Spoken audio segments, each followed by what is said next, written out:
I believe that veterans are the key to unlocking America's next golden age. By empowering and influencing 1 million veterans to transition well and become leaders in their communities, we can unlock our country's destiny and continue to change the world. My name is Bernard Bergan.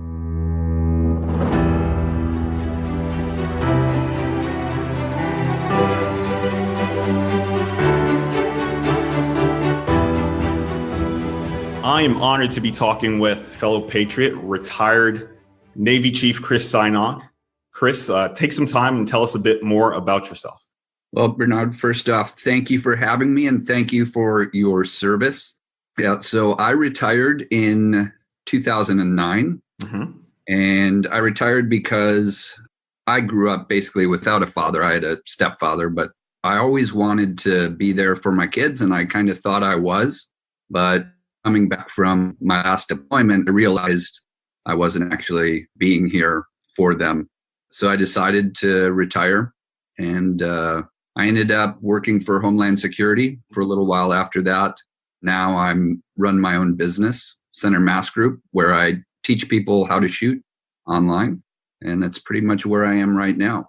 Wow. Thanks for sharing that, Chris. And one thing I learned as I just started looking at your brand, looking at some of your videos, again, extensive background in training others how to use weapons, tons of SEAL experience, training SEALs, and you saw some gaps in some of the processes. So with your leadership, you started to refine the process and retrain the process. What do you think are some of the hesitations for people to onboard with a new system, having been shown one system before? It's been really interesting going through that process, because when I saw that the problems that were there, and I came from a place where I wrote the SEAL Sniper Manual. So as far as being able to teach other people how to shoot effectively, arguably you could say there's not many people in the world that knew how to do it better than me. So I thought with that experience plus, and then me coming out and saying, hey, you know what? I found out that the way we've been teaching people to shoot for the last 50 years is wrong. Basically, we didn't take any information that we've learned about how neuroscience works and how the brain works in adult education. And if you look at the sport of shooting, it has not evolved at all, whereas every other sport has. And like the way a professional baseball player practices and learns, or football players or golfers, they all do a certain set of skills to get better, to get to the top. And in shooting, it's just go to the range and shoot and hope to get better. Just keep pulling that trigger and you'll get better. That would be like a professional football player just saying, okay, if I just keep playing football games, I'll get better. Right. And of course, we know that's not how it happens. And one of the things that I use a lot is like Michael Jordan in basketball. And, you know, everybody knows he's great, and they know he's great because of how he practiced. You will never hear anybody say, oh, Michael Jordan is so great because he holds the basketball with his right hand at a 45-degree angle, and he has a 15-degree bend in his knees. That's really the secret, right? You've never heard anybody say that. Right. But when it comes to shooting, everybody goes, oh, you want to shoot better? Well, you need to hold the gun like this. Oh, you want to shoot better? Here's where you need to put your finger on the tip of the trigger. So what I did is I spent basically 4 years studying professional athletes, chess grandmasters, and classical musicians. And I studied how they learned and how they got to be great. And I just applied it to shooting. And it's been very successful. But like you mentioned, with the cognitive dissonance that people have, with going, oh, wait a minute, that's not the way I learn. That's not the way my grandpa taught me to shoot, whatever it is. So that's a big part of actually my teaching, is getting people over those mental hurdles to accept the truth of how you learn. Yeah. I love that. And I love that, you took the time to talk about your background, because I think at times, if we just kind of humble ourselves and follow what you're sharing, you quickly see the need to evolve. Now, one of your more popular YouTube videos is how to focus on your front sight for instant accuracy.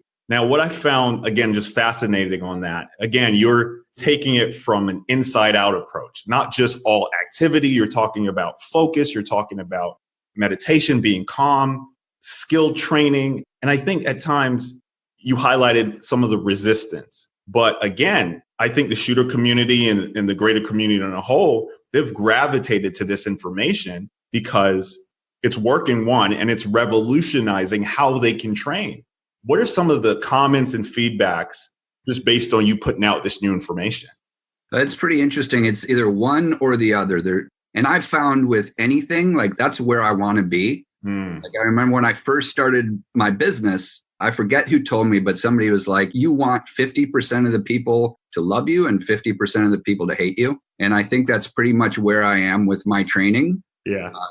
So people will either listen to the information that I put out and they'll immediately say that won't work.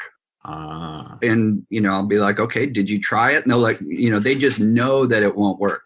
Like, okay. Or other people, they try it and it's blows their mind because it's mind blowing when you see how easy it is to learn how to shoot, but you just have to open your mind. I think a big thing that people have a hard time with is they don't understand that for you to learn anything, you have to change your beliefs. Like there's no way around that.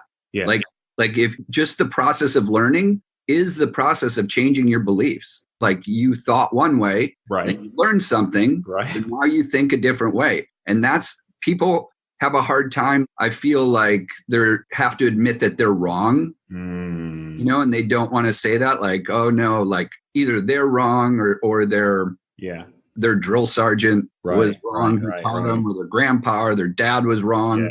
Yeah. It's not about being right or wrong. It's about evolving and becoming a better person. Yeah. Yeah. I love that because, it's so applicable to life. It's so applicable to life after service, and just seeing some of the gaps in your thinking, in your belief system, and saying, you know what, if I onboard this new belief, it doesn't change who I am. It enhances everything I get to do, and I love that there's so much philosophy in some of your training. And I wonder, as you started to prepare to bring this to the forefront, did you go deeper in your personal study of philosophy of how you talked about how people learn, but what transformation did you go through internally just to get to that point where you can stand on this new information and put it out, especially like you said, to communities that it's going to be polarizing, Yeah, that's a great question. And it was kind of interesting because I didn't start off I wasn't looking for anything as far as philosophy or changing people's lives. But when I started teaching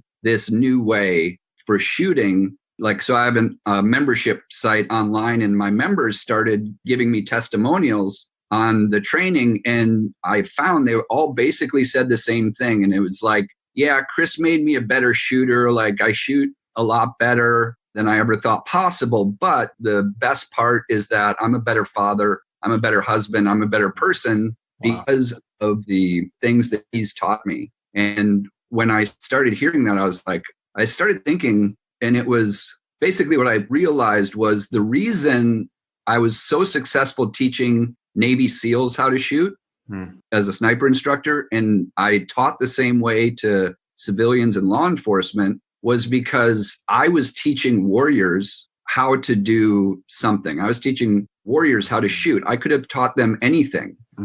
They would have picked it up to pick it up and learn it. So what I realized I was doing was I was teaching people to become warriors, and I just happened to be doing it through shooting. Yeah. So that's when I did start studying more, getting into the philosophy and really deep into the, mental aspects of what it is and teaching people how to live like a warrior. Yeah. And now I have people that are on my membership sites that don't even shoot. I know one member is on the New York Philharmonic Orchestra. I have a coach for a professional hockey team. Yeah. Yeah. That's one of my members, and they're just following because of my training philosophy. Yeah. Yeah. I love that. One of the things I realized while studying some of your work, looking at some of your videos, is that back to what you just mentioned, being a warrior, whatever that means for yourself and the disciplines that comes with that, the habits that comes with that, everything is an extension of how well you care for yourself, your family, and then everything else. Was that always at your core, or was that something that you embodied when you started to understand what didn't work? I think it was always at my core, but I didn't realize that I needed to kind of share that with others to get them to learn how to shoot. Right.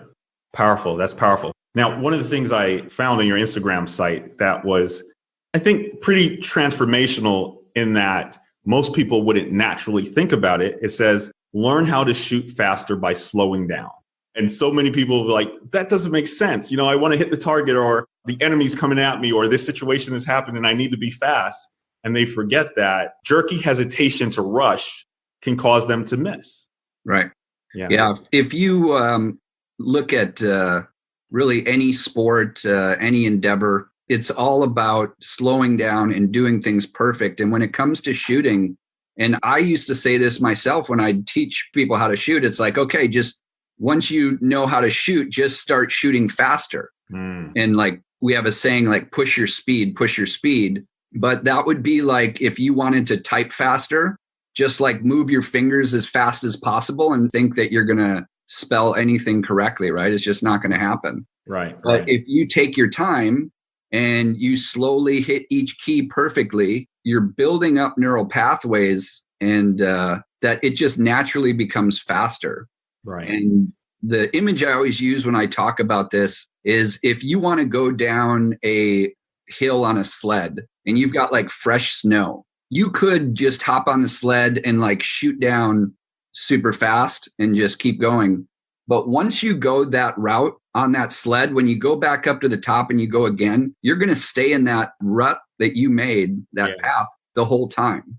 So if you want to do it a certain way, if you want to take a certain path, what you need to do is slow as you can and beat down that path. Mm-hmm. And you can do as many turns and angles that you want to do, but you have to do it slowly. And if you do that just a couple times perfectly, you'll get on that sled and you won't be able to slow yourself down. You don't have to try to speed yourself up.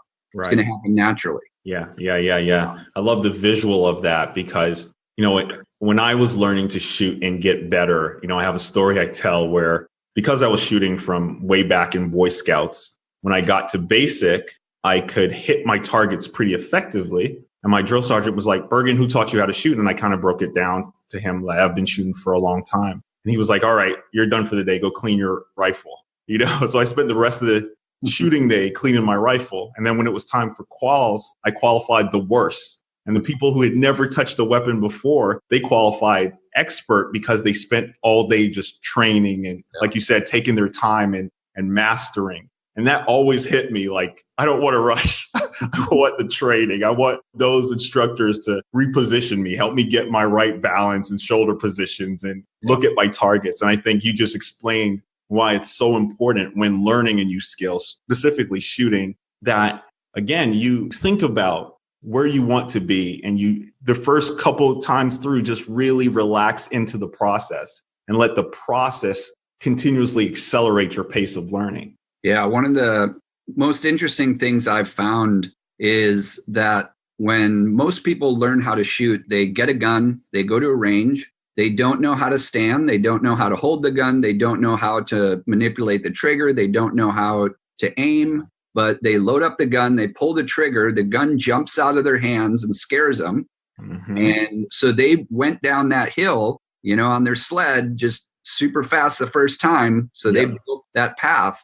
And I've literally seen people who have come to join my membership site who have been shooting for 30 years and they'd go, oh, I have this flinch that every time I shoot a pistol, I flinch. And I'm like, well, first off, stop telling yourself that because whatever story you tell yourself, you're going to live out.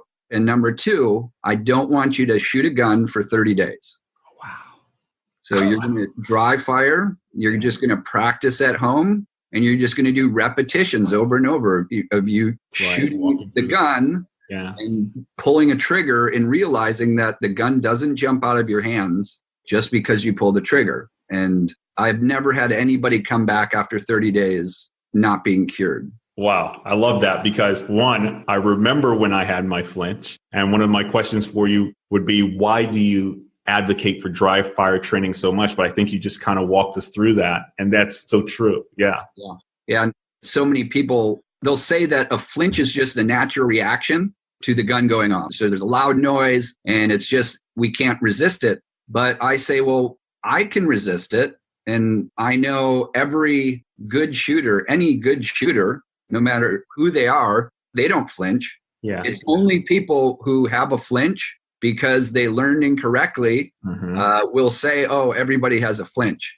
But they just want an excuse to not have to do the work to fix it. Yeah. But if you look at it, like, everybody doesn't flinch. That's true. Yes, if you learn incorrectly, you are going to have that. Like, it is natural if you're not expecting something to flinch and go, oh, what was that? Right. Well, you weren't expecting it. But through practice, through proper practice, you will expect it. So you're like, okay, the gun's going to make a loud noise and I don't need to do anything except keep shooting properly. Right. I love that. So to everyone needing to learn, to everyone looking to go deeper with the skill of shooting, I challenge you to head over to Chris's website, chrissajnog.com. That's ChrisSajnog.com.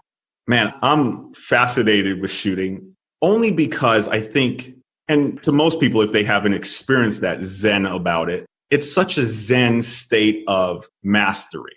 Like, you understand that if you master yourself, you master your weapon, you master your process, that the target is where the target is. And I think it speaks to life. It speaks to self-discipline and mastery, things that I'm always excited about. But so many people, without knowing it, pull weapons, pull shooting out of context of, just what it is. Why do you think so many people either have a love of the process or a distaste for the process without even truly walking through it themselves? I think it's that they look at the firearm as a weapon. And what I say is that we are the weapon and that the firearm is just a tool. Yeah. So there's those on one side that are, look at it as a weapon and go, yeah, I want that weapon. And, it's my right to have that weapon and shoot it wherever I want. And then there's the other side that just look at it as a weapon and they don't think anybody should have it. But like you said, if you look at it as just a tool that you can become a better person by mastering anything in our lives, we're helping become the masters of ourselves and control ourselves. But I think right now it's critical in the shootings that we're having lately and all the debate over guns and stuff, that if people do look at it, like, I'm teaching people to safely use firearms. I'm teaching people to become better people through the use of firearms. It's like a no-brainer. Like, everybody should be supporting it. Whether you want to shoot a gun or not, it doesn't really matter. But the process, I think, applies to everybody. And I've actually started using this training with professional golfers. So I'm working with Titleist Performance Institute. Yeah. They're taking my training process, and it's been amazing, the similarities, even in the terminology between shooting guns and shooting golf, and how you aim and how you stance and grip. It's just been great. We actually did a webinar with the owner of Titleist Performance Institute, and it did really well. Oh, wow. Well, congratulations on that. And, I'm excited for your program in particular. I'm a big advocate. I think that more people should train just in general. I think it makes you a better person. It makes you understand the rigors of someone else's life, law enforcement, military personnel, things like that. And I agree with you. I think a lot of the focus and foresight applies to different arenas, athletics, at home with your family. You just approach things with a better mind state, a better plan, a better flow. What would you say to someone who wants to start and says, hey, Bernard, I heard you talking with Chris, but I'm new to this. Where should I start? My job is to send them to your website. What else would you share with them? Well, the first thing I always tell people when it comes to just specifically like learning how to shoot, like somebody wants to get a gun, is to really think about that in itself. And it surprises a lot of people, but I always tell people, maybe you don't need a gun. Maybe a gun is not right for you, because a gun is not right for a lot of people. It's just, even for like personal defense, there's situations depending on where you live. Like if you live in a small apartment building, also, if you don't have the time to train to be able to be proficient with a firearm, well, then you shouldn't get one. Like it can do more harm than good. And a lot of people hear me say that and they're like, oh, I thought you teach shooting. You should want everyone to have guns. And like, well, no, that doesn't make sense. Like, I don't know how that makes sense. Yeah. But they do. So I would say, think about that first. And then, just, like going to my website and just kind of looking around and getting to know more about firearms training, like I believe the proper way. I have a YouTube channel with hundreds of videos on shooting. Like everything I teach, I pretty much give away for free to some extent. You'll find it somewhere either on YouTube or on my website. So. That was one of the things that I love that I think you did so well. Just so kudos to you and your team. You made what so many people either secretly have a fear of or just a lack of understanding. And you made it so accessible, and you're coming from a high level, but you're speaking in language we all can understand. You're taking us through the processes we can do on our own. To that person who wants to go deeper, maybe they're still serving in the military. They want to be better law enforcement, or maybe someone who's a professional shooter. It's like, hey, I'm always looking for different ways to take my skills up a notch. Do you have deeper levels of your training for people in that category? Yeah, two things to that. Number one, the best piece of advice that I will give to everybody who hears this is, if you're not meditating, is to start meditating. Ooh. And it will change your life. And a little caveat on that, if you don't like the word meditation and you hear meditation and you think it's like some religious thing or Eastern philosophy thing, call it brain performance training, call it focusing your mind, call it listening to your breath, call it whatever you want if you don't like the word meditation. But there is so many benefits to meditation. Like we could do like 10 shows on it. Meditation by itself, which right now, probably half of the videos that I put out have to do with meditation. Wow. It's so important. But to answer your question, yes. So I do have a membership site that people can sign up for, and I do live training with that. And people really like that. I have a couple courses. I have 2 best-selling books on Amazon. One book was the How to Shoot Like a Navy SEAL. It was the #1 shooting book for 18 months when it first came out. Whoa. And my second book, Navy SEAL Shooting, is the highest rated shooting book ever out of over 7,000 books. Wow. Well, congratulations in that. It just speaks to the quality that you bring to the marketplace. And I think it just starts with, how you live your life, how you choose to lead others. So, thank you for that. One of the things I want to talk about, one of the things I advocate for strongly for, members leaving the service is you're getting your family back. You're getting a lot of that family time back.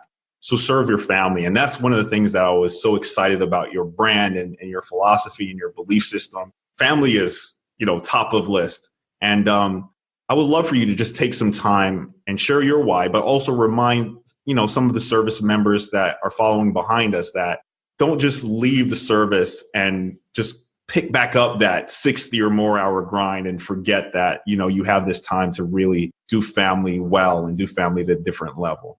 Yeah. So I touched on it in the beginning, and I like that you said your why, like what's my why, because that's actually one of the first things I teach in shooting is what is your why for learning how to shoot? Because if you don't have a why for anything in your life, like, okay, I want to become a better shooter. Okay, why? And if you can't answer that and it's not a strong enough reason, like if you plan on getting up 5 minutes early to practice training, you're going to hit your snooze button because you don't have a strong why. So I have a process that I take people through to discover your why in my training. But my why is I came home from my last deployment. And like I said, I talked about this, but the whole story is my son, who was 4 years old at the time, he wouldn't eat for like 2 weeks. And finally one day I'm like, hey buddy, you got to eat and so you can grow up and be strong. And he said, Dad, if I eat, I'll grow up. If I grow up, I'll become a daddy. If I become a daddy, I'll have to leave my family. Yeah. So he was 4 years old. The next day, I was planning on going in and reenlisting for 5 years. I was going to get a $250,000 tax-free bonus. Instead, I put in my retirement papers that day. I was at 19 years. So yeah, so I retired because, like I said, I had always said I was going to be there for my boys. And I thought that, I was, because this is where my house was. But in reality, especially in the SEAL teams, even if you're not deployed, you're still gone training places and stuff. So that was the best decision I made. But even then, when I retired, I was like, okay, well, I'll take people to the range and teach them how to shoot, because that's what I've been doing. And then it was probably 6 months into that I realized, I was like, wait a minute, I'm still gone. Like, I retired to not be gone. Like, now I'm traveling around teaching people how to shoot. Like, the only thing I'm doing now is not doing the shooting myself. Yeah.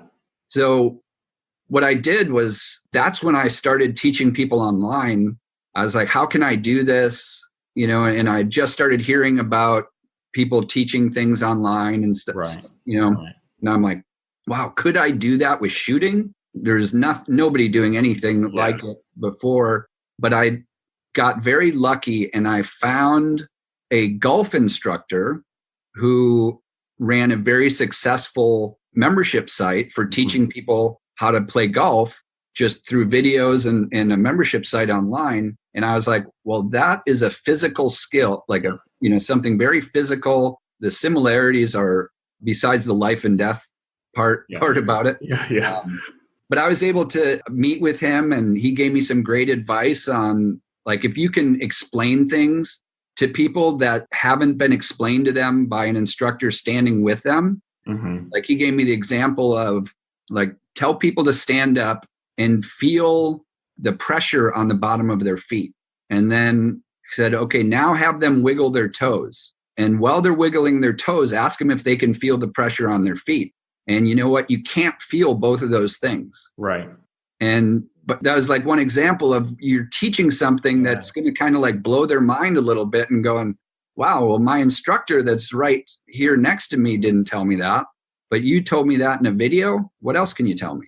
Yeah. So I love that. And I love how your why, and just no excuse philosophy, looking for the answer to what you need to solve, just allowed you to go down this path. And that was one of the things that I really enjoyed about your website, your YouTube channel, was that you were teaching from a high level. Again, you wrote the book, on shooting, and you were like, yeah, but I still need to be here for my family, guys. Like, it's not an either or for me. And I think that's going to help so many high performers, so many servicemen and women, as they transition to prioritize family. And I want to thank you for that, because I think when you see how important you are to this unit that at times you were just away from so much, you'll realize that, wow, my impact and my influence starts within my house, and it just continues rippling out beyond that. Yeah. You had talked about being in the Scouts, and after I retired, I ended up being a Cub Scout leader. Oh, wow. My boys and stuff. So that was good. Yeah.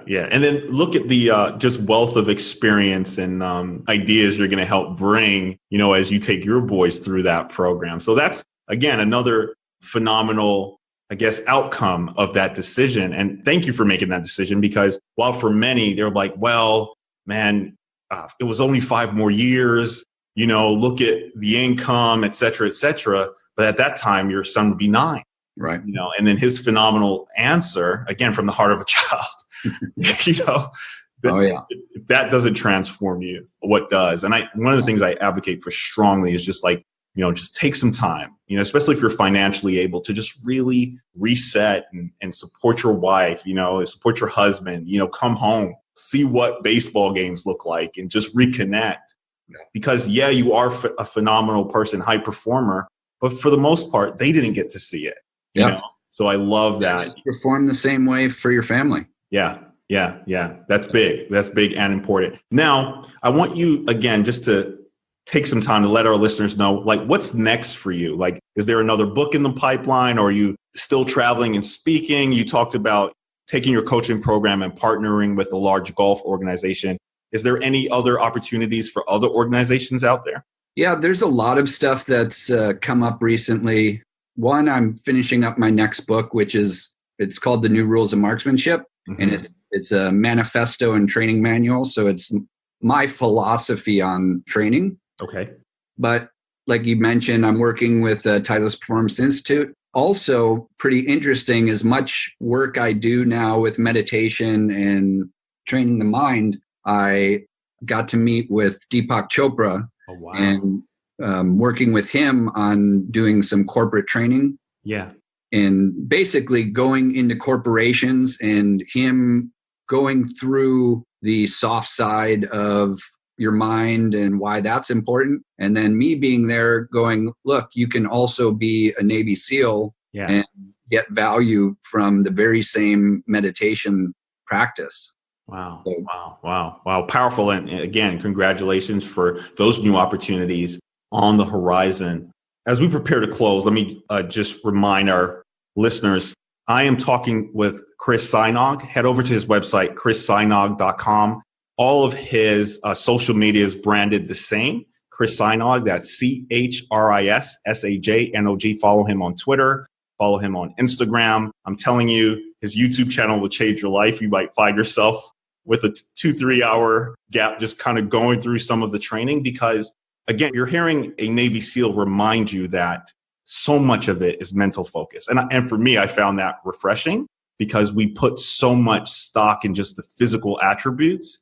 And I think we leave such a huge percentage on the table in performance because we're not starting from the inside out. And I think you do such a great job at reminding us how to get back to that place of being centered. So Chris, as we close, I love asking this question about specifically veterans transitions. You talked about your transition. What would you share to those who are a bit nervous about either retiring or either leaving the service, and how they can find their center, find their why, and just have an amazing life after the uniform? Always prepare for it. Just like you would practice for anything else you want to be good at. Yeah. Don't wait till it's time to retire or time to get out, to leave the service, to try to figure out what it's going to be like. Like, practice that process. Right. One of the books I'm writing is like getting your VA disability rating. Like, I'm 100% disabled veteran, and like, I deserve that. Yeah. What I feel bad about is I know people that should have gotten 100%, and they're, worse off than I am, but they've got like 30% because they didn't understand how to get that, the things that they deserve. And it was the same thing. Like, when I retired, I had my degree because years before, like, it took me 11 years in the service to get my degree. And I was literally at times on deployment working on college courses. I'd bust out my books when I wasn't on watch or whatever. Yeah. Like, in the field on deployment, not like taken back overseas. But you have to have that, like, take the discipline you have as a service member and apply it to your transition, but plan it before you get out. And if you plan it and you're ready for it, it's not going to be scary at all. It's going to be something you'll be looking forward to. Be like, okay, yep, like, I'm ready to go. Because I remember one of the most craziest things I saw when I was retiring. I went to the education center on base to get my paperwork that they had and stuff on courses. And there was a master chief that came in, an E9, and he was retiring the next day. And he's like, I need to get an education. How do I start? Whoa. And I'm like, oh, you're one of those people who 5 years after you retire die because you did not. Right. Oh, wow. Yeah.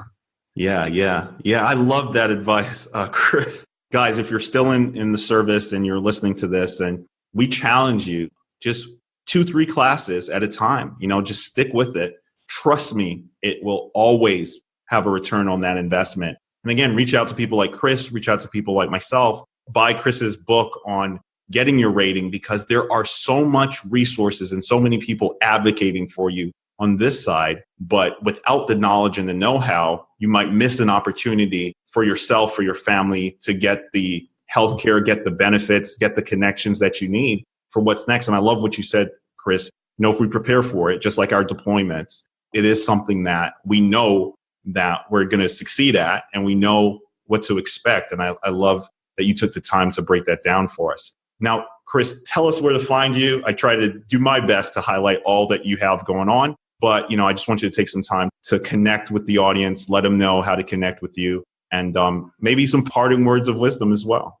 Well, again, thank you for having me on, Bernard. It's an honor. Unfortunately, I was given a very bad last name when it comes to social media. So usually what I tell people is if you just type in to your browser how to shoot like a Navy SEAL or Navy SEAL shooting, people can find me that way. It's a lot easier. Okay. Yeah. So that's usually what I say. But parting wisdom, I am going to stick with meditation. Everything you do comes from your mind. And if your mind is clear and your mind is focused, everything in your life is going to become better and easier. Wow. I love that. So again, guys, I think Chris said it best. Add meditation to your daily habits. Now, again, if you're stuck with the word meditation, I love what Chris also said. Call it brain training. Call it mental performance training so that you get that habit into the process. Chris, this has been phenomenal. Thank you again for just carving out some time to talk with me. And if there's anything that we can do for you, reach out, let us know. I'm excited about what you're doing. I get to point to one more veteran leading the way outside of the uniform. And that is my goal for this show, and everything that I do is just advocating that veterans can have an amazing life beyond the uniform. Awesome. Thanks for having me. Take care. Have a great day and enjoy the rest of your Memorial Day weekend.